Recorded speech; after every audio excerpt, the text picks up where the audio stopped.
Méditation de la communauté des disciples du Christ vivant en ce mardi de la 5e semaine de Carême, année liturgique C. Première lecture. Lecture du livre des Nombres au chapitre 21, les versets 4 à 9. En ces jours-là, les Hébreux quittèrent Hor la montagne par la route de la mer des roseaux en contournant le pays d'Édom. Mais en chemin, le peuple perdit courage. Il récrimina contre Dieu et contre Moïse. Pourquoi nous avoir fait monter d'Égypte? Était-ce pour nous faire mourir dans le désert où il n'y a ni pain ni eau? Nous sommes dégoûtés de cette nourriture misérable. Alors le Seigneur envoya contre le peuple des serpents à la morsure brûlante, et beaucoup en moururent dans le peuple d'Israël. Le peuple vint vers Moïse et dit: « Nous avons péché en récriminant contre le Seigneur et contre toi. Intercède auprès du Seigneur pour qu'il éloigne de nous les serpents. » Moïse intercéda pour le peuple, et le peuple dit à Moïse: « Fais-toi un serpent brûlant, et dresse-le au sommet d'un mât. Tous ceux qui auront été mordus, qu'ils le regardent, alors ils vivront. » Moïse fit un serpent de bronze, et le dressa au sommet du mât.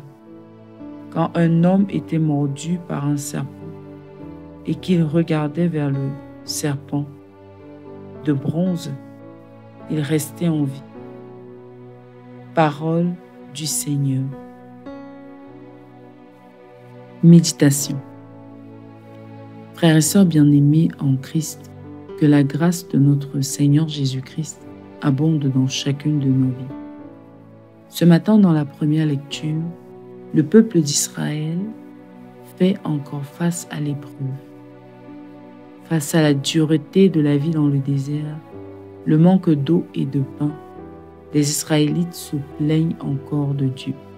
Ils accusent Dieu de les avoir abandonnés et de les avoir traînés dans le désert pour mourir. Dans les épreuves, la tentation est grande de récriminer contre Dieu, de laisser l'angoisse et la peur nous submerger et effacer notre mémoire. Pourtant, une solution est offerte par Dieu. Dans les moments difficiles, nous pouvons et devons toujours recourir à la prière. En effet, le peuple a l'impression d'être livré à lui-même dans le désert. Il est angoissé, apeuré, surtout par la peur du manque et de la mort.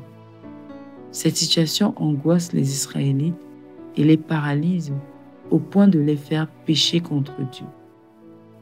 Ce peuple, nous pouvons nous en étonner, a déjà oublié tout ce que le Seigneur a fait pour eux. Ils ont oublié la délivrance d'Égypte, la mer fendue en deux, les chevaliers de Pharaon avalés par la mer. Ils ont oublié la manne, l'eau qui sortait du rocher, la victoire contre leurs ennemis, au point de dire que Dieu veut leur mort. Lui, leur Dieu, eux, son peuple. C'est ce qui nous arrive souvent, ou peut nous arriver, si nous laissons le doute, la peur, saisir nos cœurs dans les moments de difficulté. Nous pouvons carrément oublier le Dieu qui a toujours été avec nous, qui nous a accordé plus d'une victoire. C'est la tentation. Et c'est un grave péché que de douter de Dieu. Le doute l'empêche d'agir dans nos vies. Cependant, Moïse est là pour montrer la voie au peuple. Il prie, il intercède. Dans les moments où nous avons l'impression d'être impuissants face à l'immensité de la désolation, au lieu de laisser la difficulté nous submerger, nous devons prier. La prière nous permet de rester en contact avec Dieu. La prière active la foi. Elle nous permet de nous rappeler, de nous calmer, de retrouver la paix.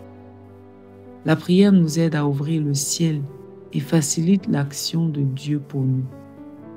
Ce peuple d'Israël aurait pu prier, aurait pu rendre grâce à Dieu pour tout ce qu'il avait déjà fait.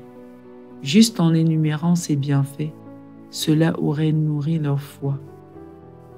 Ensuite, ils auraient pu présenter à Dieu leur situation, en leur montrant, ou plutôt en lui montrant leur détresse et en lui demandant d'agir comme il l'a toujours fait.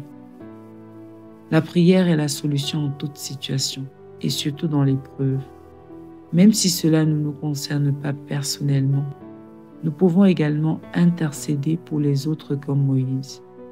Notre prière peut fortifier la foi des autres et favoriser l'action de Dieu. Dieu a toujours besoin de la foi d'un humain pour agir sur la terre. Il est donc important de prier pour les autres autour de nous et dans le monde. Prier pour les situations difficiles dans d'autres familles, d'autres pays, d'autres régions, car notre prière peut être le canon que Dieu utilise pour changer les choses. Revenons donc en nous-mêmes. Notre réflexe est-il la prière lorsque nous traversons une épreuve? S'agit-il d'une prière avec foi? Avons-nous l'habitude de prier pour les autres qui rencontrent des difficultés autour de nous? Pour les problèmes dans le monde? Prions. Seigneur, accorde-nous la grâce d'être des hommes et des femmes de prière qui savent vivre de la prière et l'utiliser en tout temps, surtout dans les moments d'épreuve. Que notre mémoire ne s'efface pas, Seigneur, quand nous sommes dans les difficultés. Intercession. Pour tous ceux qui traversent des moments d'épreuve, qu'ils persévèrent dans la foi. Maman Marie, intercède pour nous. Exercice spirituel. Prions pour quelqu'un dans notre entourage qui passe par de grandes difficultés. Loué soit Jésus-Christ à jamais.